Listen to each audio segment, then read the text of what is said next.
Hello दोस्तों, कैसे हैं आप सभी। स्वागत है आप सभी का हमारे YouTube चैनल देबू जी के राजस्थान में। दोस्तों, आज हम राजस्थान के लोक देवताओं के बारे में पढ़ेंगे। जो राजस्थान के जो लोक देवता हैं उनके बारे में आज हम विस्तार से समझेंगे। तो दोस्तों, राजस्थान में जो सबसे इम्पोर्टेंट टॉपिक रहता है कला और संस्कृति का, जो है लोक देवता। अब किसी को लोक देवता याद नहीं रहते हैं। बहुत सारे विद्यार्थी ऐसे हैं जिनको लोक देवता याद नहीं रहते हैं। तो दोस्तों, आपको नोटबुक लेकर बैठना है और जो मैं आपको बताऊं वो आपको नोट करते जाना है। हम लोक देवता ट्रिक के माध्यम से पढ़ेंगे और इतना अच्छा पढ़ेंगे कि आपको इस वीडियो के बाद दूसरा कोई वीडियो देखने की जरूरत नहीं पड़ेगी। तो दोस्तों, सारा ध्यान यहाँ रखना है और नोट करते रहना है। तो दोस्तों, सबसे पहले हम देखते हैं कि लोक देवता कहते किसे हैं। लोक देवता कहते किसे हैं।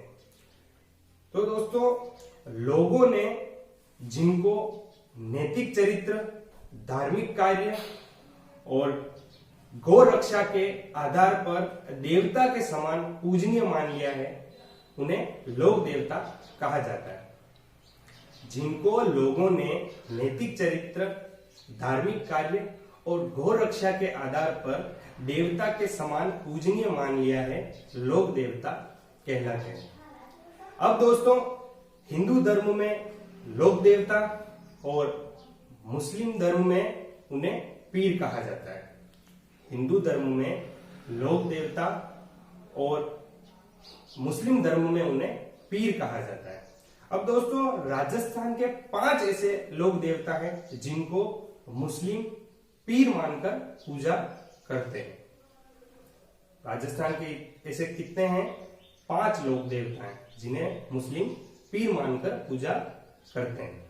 अब वो दोस्तों कौन कौन से हैं, उनके बारे में भी एग्जाम में पूछा जाता है। आपको ऑप्शन दे दिया जाता है कि ये नाम दे दिए जाते हैं और उनमें से पूछ लिया जाता है कि इनमें से कौन सा पंच पीरों में नहीं है, या फिर सारे पंच पीर जो है उनको पूछ लिया जाता है। तो दोस्तों, 5 पीर कौन कौन से हैं, इसकी जो ट्रिक है वो है गोपा मेहरा। याद रखना है दोस्तों, गोपा मेहरा। गो से गोगा जी, पा से पाबू जी, में से मेहा जी, ह से हड़बू जी और रा से रामदेव जी। इस ट्रिक को याद रखना है दोस्तों, नोट कर लेना है। आप कभी भी पंच पीरों के नाम नहीं भूलोगे। तो दोस्तों, आज हम जिस पंच पीर के बारे में पढ़ने वाले हैं वो है गोगा जी। आज हम लोक देवता गोगा जी के बारे में पढ़ने वाले हैं। तो दोस्तों, गोगा जी का जो अन्य नामों से जिनको जाना जाता है, गोगा जी को जाना जाता है सांपों के देवता, गौ रक्षक देवता। हिंदू इन्हें नागराज और मुस्लिम इन्हें गोगा पीर के नाम से भी पुकारते हैं। क्या है दोस्तों, याद रखना है, सांपों के देवता, गौ रक्षक देवता, हिंदू इन्हें नागराज और मुस्लिम इन्हें गोगा पीर कहते हैं। अब दोस्तों, जो गोगा जी का जो जन्म है वो हुआ था ददरेवा चूरू में 946 ईस्वी में। ददरेवा चूरू में 946 ईस्वी में। अब दोस्तों, सबसे ज्यादा कंफ्यूजन होता है इनके माता पिता के नाम में। जब लोक देवता पढ़ा जाता है तब विद्यार्थी उनके सारे जो लोक देवता उनके माता पिता में कंफ्यूज हो जाते हैं। तो दोस्तों, यहाँ पर आपको एक ट्रिक याद रखनी है। तो ट्रिक है गोगा जी की जेब में कलम। क्या याद रखना है दोस्तों? गोगा जी की जेब में कलम। गोगा जी की जेब में कलम। अब जेब और कलम, जे से दोस्तों नाम हो जाएगा जेवर सिंह चौहान, जो इनके पिता का नाम है। ब से बाछल देवी, जो गोगा जी की माता का नाम है। और कलम से केलम दे, जो इनकी पत्नी का नाम है। अब दोस्तों, गोगा जी के माता पिता का नाम याद हो गया। जे से जेवर सिंह चौहान पिता, ब से बाछल देवी माता और कलम से केलम दे उनकी पत्नी। अब दोस्तों गोगा जी के गुरु थे गोरखनाथ। घ से गोगा जी, ग से गोरखनाथ, याद रखना है। अब दोस्तों हम आगे बात करते हैं गोगा जी के विवाह के बारे में। गोगा जी का जो विवाह है वो केलमदे के साथ होता है। केलमदे कोलूमंड जोधपुर की थी। याद रखना है दोस्तों, पूछ लिया जाता है जो गोगा जी की पत्नी है केलमदे, वो थी कोलूमंड जोधपुर की। अब गोगा जी का विवाह होता है, गृह प्रवेश जब हो रहा होता है तब एक सांप आकर गोगा जी की पत्नी को डस लेता है, जिससे उनकी वहीं मृत्यु हो जाती है। सांप आकर गोगा जी की पत्नी को डस लेता है, जिससे उनकी वहीं मृत्यु हो जाती है। इससे गोगा जी बहुत क्रोधित हो जाते हैं और वहीं अग्निकुंड लगाकर बैठ जाते हैं। तो दोस्तों जगह जगह से सांप आकर उस अग्निकुंड में गिरना शुरू हो जाते हैं और भस्म होना शुरू हो जाते हैं। गोगा जी जो अग्निकुंड लगाते हैं, जगह जगह से सांप आकर उसमें गिरने लग जाते हैं और भस्म होना शुरू हो जाते हैं। ये देखकर नागों के जो सांपों के जो देवता है वो प्रकट होते हैं और गोगा जी से क्षमा मांगते हैं, उनकी पत्नी को पुनः जीवित करते हैं और गोगा जी को ये आशीर्वाद देते हैं कि भविष्य में आपको सांपों के देवता के नाम से जाना जाएगा। क्या आशीर्वाद देते हैं कि भविष्य में आपको सांपों के देवता के नाम से जाना जाएगा। अब दोस्तों ये हुआ गोगा जी का विवाह। अब आगे बात करते हैं दोस्तों कि गोगा जी की माता का नाम था बाछल देवी। वैसे ही गोगा जी की एक मौसी थी, उनका नाम था काछल देवी। याद रखना है, गोगा जी की माँ का नाम था, जो माता का नाम था वो था बाछल देवी और मौसी का नाम था काछल देवी। उसके दो पुत्र थे, अर्जन और सर्जन। अर्जन और सर्जन ये दोनों बहुत ही कपटी थे, बहुत ही दुष्ट थे। ये क्या करते हैं, ये गोगा जी की गायों को ले जाकर महमूद गजनवी के पास छोड़ आते हैं। क्या करते हैं, ये गोगा जी की गायों को ले जाकर महमूद गजनवी के पास छोड़ आते हैं। तो गोगा जी अपनी गायों को छुड़ाने के लिए महमूद गजनवी के पास जाते हैं। महमूद गजनवी के पास जाते हैं और वहां पर इन दोनों के बीच युद्ध होता है। उस युद्ध में गोगा जी वीर गति को प्राप्त हो जाते हैं और इनका सिर कटकर धड़ से अलग हो जाता है। अपनी गायों की रक्षा के लिए गोगा जी महमूद गजनवी के पास जाते हैं, वहां इनके बीच युद्ध होता है और उस युद्ध में गोगा जी वीर गति को प्राप्त हो जाते हैं और उनका सर धड़ से अलग हो जाता है। उस युद्ध से जो इनके मौसी के जो पुत्र हैं अर्जुन और सर्जन, उनकी भी गोगा जी हत्या कर देते हैं। अब दोस्तों सिर धड़ से अलग हो जाता है, तो जहां सिर गिरा उसको शीर्षमेढ़ी के नाम से जाना गया।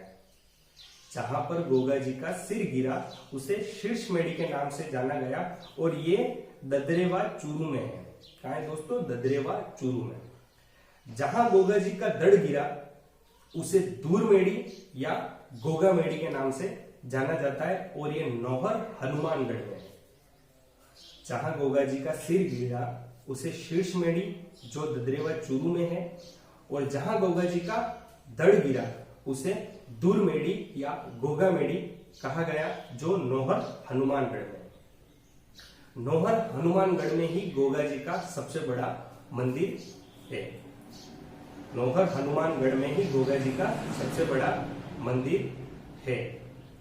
और दूसरा मंदिर पूछ लिया जाता है कि गोगा जी का दूसरा मंदिर कहाँ है, तो गोगा जी का जो दूसरा मंदिर है वो है किलोरियो की ढाणी सांचोर जालोर में। गोगा जी का झोपड़ी नुमा मंदिर है जिसे गोगा जी की ओल्डी कहा जाता है, वो है किलोरियो की ढाणी सांचोर जालोर में। याद रखना है दोस्तों, गोगा जी की ओल्डी सीधा सीधा पूछ लिया जाता है तो किलोरियो की ढाणी सांचोर जालोर में। अब दोस्तों बात करते हैं गोगा जी के मंदिर के बारे में जो नौहर हनुमानगढ़ में स्थित है, उसकी आकृति के बारे में, तो वो किस प्रकार बना हुआ है। तो दोस्तों गोगा जी का जो मंदिर है वो दो शैलियों में बना हुआ है। हिंदू शैली में भी बना हुआ है और मुस्लिम शैली में भी बना हुआ है। अब हम देखते हैं कि हिंदू शैली में इसका निर्माण किसने करवाया और मुस्लिम शैली में इसका निर्माण किसने करवाया। तो दोस्तों हिंदू शैली में इसका निर्माण जो करवाया था वो करवाया था बीकानेर के महाराजा गंगा सिंह ने। किसने करवाया था? हिंदू शैली में इस मंदिर का निर्माण करवाया था बीकानेर के महाराजा गंगा सिंह ने। और मुस्लिम शैली में मकबरनुमा आकृति में इसका जो निर्माण करवाया था वो करवाया था फिरोज शाह तुगलक ने। फिरोज शाह तुगलक ने हिंदू शैली में जो निर्माण करवाया वो करवाया था बीकानेर के महाराजा गंगा सिंह ने। और मुस्लिम शैली में मकबरे-नुमा आकृति में जो निर्माण करवाया वो करवाया था फिरोज शाह तुगलक ने। अब दोस्तों हम बात करते हैं गोगा जी के मेले के बारे में। गोगा जी का मेला, तो गोगा जी का मेला नोहर हनुमानगढ़ में भाद्रपद कृष्ण नवमी को, जिसे गोगा नवमी भी कहा जाता है, को बरता है। याद रखना है दोस्तों, भाद्रपद कृष्ण नवमी, जिसे गोगा नवमी भी कहा जाता है, को गोगा जी का मेला बरता है। अब दोस्तों हम बात करते हैं गोगा जी का जो राखड़ी जो बांधी जाती है, जिसे गोगा राखड़ी कहा जाता है। किसान जो होता है वो अपनी भावी फसल के लिए, भविष्य में होने वाली अच्छी फसल के लिए हल और हाली को राखी बांधता है गोगा जी के नाम की, जिसे गोगा राखड़ी कहा जाता है। हल को बांधी जाती है और हाली यानी स्वयं किसान, हल को बांधी जाती है और स्वयं किसान को भी बांधता है, जिसे गोगा राखड़ी कहा जाता है। और उसमें 9 गांठें होती है। याद रखना है दोस्तों, गोगा राखड़ी हल और हाली को बांधी जाती है और उसमें 9 गांठें होती है। अब दोस्तों बात करते हैं गोगा जी के जो मुस्लिम पुजारी हैं उनको चायल कहा जाता है। गोगा जी के जो मुस्लिम पुजारी हैं उनको चायल कहा जाता है। उसके बाद जो गोगा जी की भक्ति में गाए जाने वाले जो गीत हैं उन्हें पीर के सोल कहा जाता है। गोगा जी की भक्ति में गाए जाने वाले जो गीत हैं उन्हें पीर के सोल कहा जाता है। अब अगली बात करते हैं गोगा जी के स्थान की। गोगा जी का जो स्थान होता है उसे, जो गोगा जी का जो मंदिर होता है उसे थान कहा जाता है। याद रखना है दोस्तों, गोगा जी का जो स्थान होता है, जो मंदिर होता है, उसे थान कहा जाता है। और ये होता है हमेशा खेजड़ी के नीचे। सीधा सीधा प्रश्न पूछ लिया जाता है कभी कभी कि गोगा जी का जो थान है वो किस वृक्ष के नीचे होता है। तो गोगा जी का जो थान है वो खेजड़ी वृक्ष के नीचे होता है। तो दोस्तों ये थे। अब दोस्तों बात करते हैं गोगा जी की सवारी के बारे में। जो गोगा जी की जो सवारी है वो है नीली घोड़ी, जिसे गोगा बप्पा भी कहा जाता है। गोगा जी की सवारी है नीली घोड़ी, जिसे गोगा बप्पा कहा जाता है। कभी कभी गोगा जी के पुत्र का नाम भी पूछ लिया जाता है। तो गोगा जी के पुत्र का नाम था केसरिया जी। क्या था दोस्तों? गोगा जी के पुत्र का नाम केसरिया जी। तो ये थे गोगा जी के बारे में कुछ महत्वपूर्ण बातें। दोस्तों आपको वीडियो अच्छा लगा हो, सारी चीजें आपको अच्छे से समझ आई हो, तो हमारे चैनल वीडियो अच्छा लगा हो तो वीडियो को लाइक जरूर करें। आपके जो भाई बहन है, अन्य जो स्टूडेंट है जो राजस्थान की किसी भी भर्ती परीक्षा की तैयारी कर रहे हैं, उनको ये वीडियो शेयर करना ना भूलें। आप हमारे चैनल पर नए हैं तो चैनल को सब्सक्राइब जरूर करें।